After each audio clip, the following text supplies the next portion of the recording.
Hai, kali ini aku akan hadir membahas tentang menjadi influencer. Ini dia bukunya. Kalau ada yang belum punya, bisa dicari di Tokopedia atau di toko buku terbesar di kota-kota Anda. Kata influencer sudah nggak asing ya buat kita ya. Coba deh, kalau kita dengar kata influencer, siapa yang pertama kali muncul di kepala kita? Influencer. Siapa nih yang jadi influencernya? Misalnya gitu ya. Nah, sebagian besar kita akan menyebut nama artis, kemudian para pegiat sosial lainnya, atau para pejabat, atau orang-orang yang sudah terkenal. Nah, mereka itulah yang dinamakan para influencer. Nilai plus buat mereka adalah mereka sudah terkenal lebih dulu.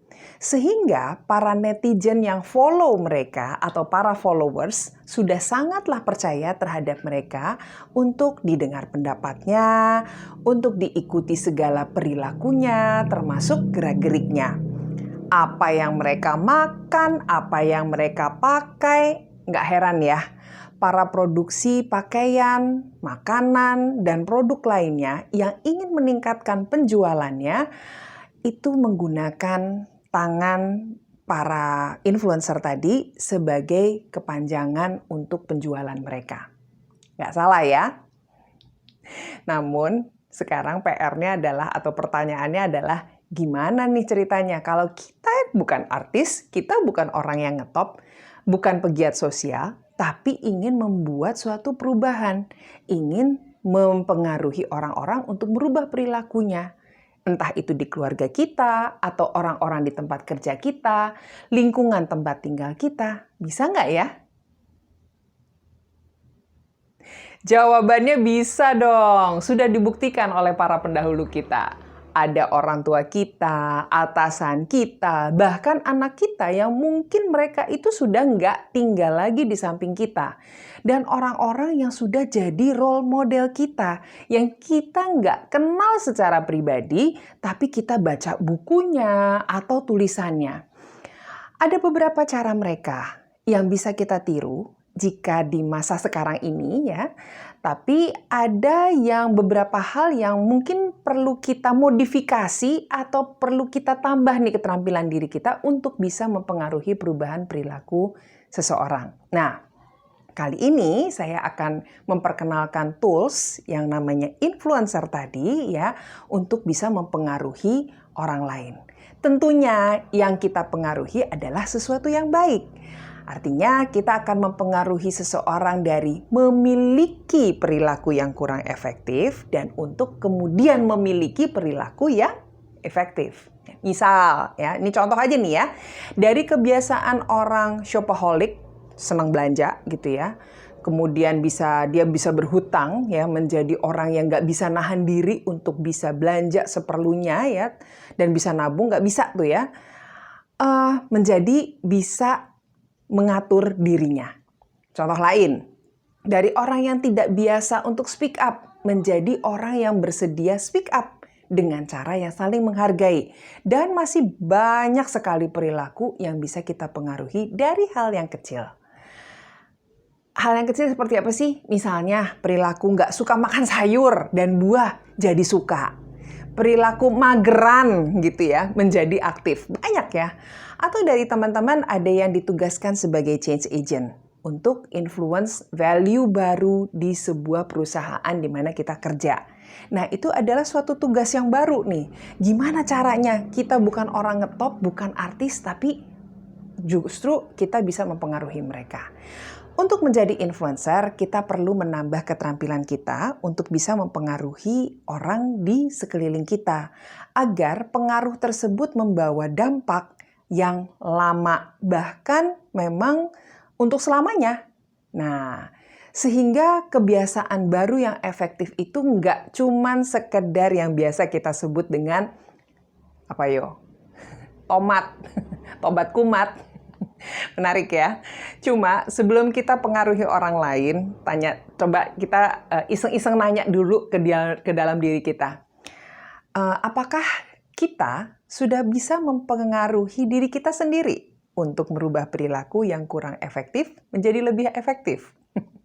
Pasti ada yang sudah berhasil dan ada yang belum. Sama, saya juga demikian. Cuman kita akan terus mengeksplor bagaimana kita menginfluence diri kita dan orang lain.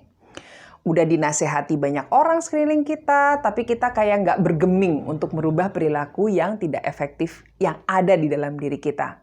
Kita udah terlanjur nyaman dengan perilaku tersebut. Bahkan malah kita nggak kepikiran bahwa perilaku tersebut bisa merugikan orang lain. Nah, yuk kita awali dengan mengetahui perilaku apa yang bisa kita pengaruhi. Nah, ada 3 ciri perilaku tidak efektif yang bila menggunakan metode influencer bisa mendorong perubahan secara masif, terstruktur, dan membawa impact jangka panjang. Yang pertama adalah perilaku yang menimbulkan masalah yang berulang, alot, dan membandel. Yang kedua, perilaku tersebut udah nggak mempan. Dikasih teguran, dihimbau, dikasih persuasi, itu udah nggak mempan. Yang ketiga, untuk mengubah perilaku tersebut kita nggak bisa sendirian. Kita butuh teman, ya. Nah, maka dari itu, skill influencer ini dikatakan keterampilan untuk mampu mengubah perilaku kita sendiri atau perilaku orang lain. Jadi, itu adalah hal yang akan kita bahas di beberapa video berikutnya. Nah, ada nggak ciri-ciri perilaku spesifik yang tidak efektif di organisasi kita atau di lingkungan tempat kita tinggal?